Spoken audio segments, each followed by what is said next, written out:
He had been waiting for love for so long that waiting itself had become a habit. Every morning he woke up alone, made coffee for one, and stared at the empty chair across the table. He told himself that one day someone would sit there. People said love comes when you stop looking for it. But he didn't know how to stop. His heart still believed in late-night conversations, shared laughter, and quiet understanding. Even after disappointments, he refused to become bitter. Hope was the one thing he wouldn't let go of. He worked as a bus driver, driving the same route every day through the city. Faces changed, seasons passed, but his life stayed the same.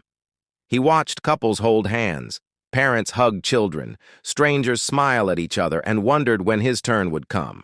At night, he prayed. Not loudly, not dramatically. Just a simple prayer asking God to send him someone who would choose him, not temporarily, but completely.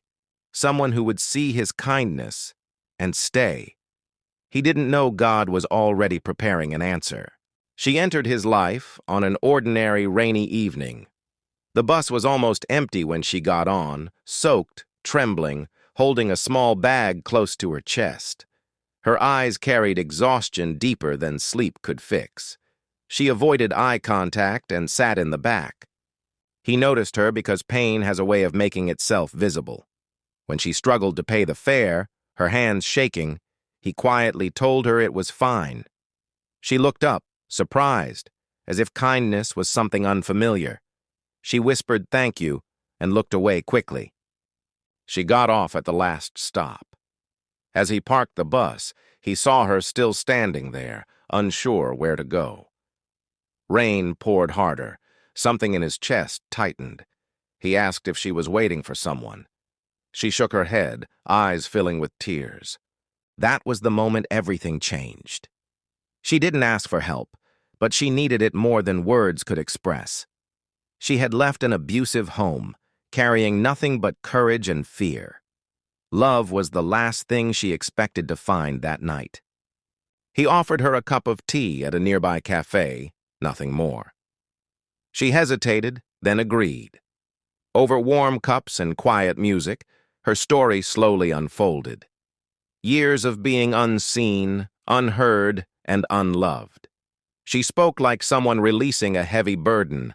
He listened without interrupting. No advice, no judgments, just presence. For the first time in years, she felt safe speaking her truth. And for the first time in his life, he felt useful in a way that mattered deeply. Days turned into weeks. He helped her find a small job, a modest room, a fresh start. He never crossed a line or asked for anything in return. He told himself he was just helping, but his heart was learning a new language. She noticed his patience, his consistency, the way he showed up without promises. He never tried to impress her. He simply cared. Slowly, the fear in her eyes softened. She started laughing again. The broken parts of her began to breathe. One evening, she asked him why he helped her. He paused and said, "Because someone once helped me when I needed it." That wasn't entirely true. No one had. But he believed love should be given even if it was never received. As she healed, he grew afraid. Afraid that once she was strong again, she would leave, that he was just a bridge, not a destination. He prayed again, this time asking God not for love, but for strength to accept whatever came. Then one night, she knocked on his door.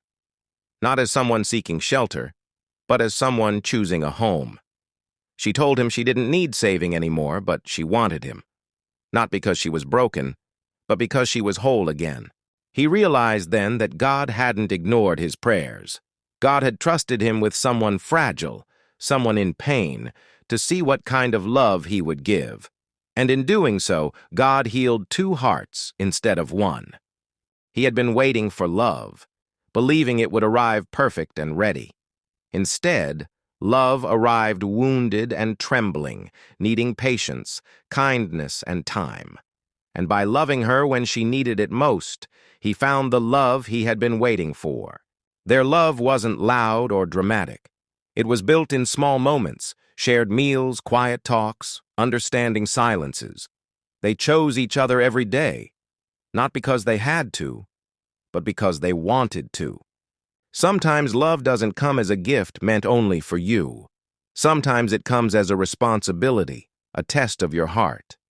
And when you pass that test, love stays, not as a reward, but as a blessing that grows deeper with time.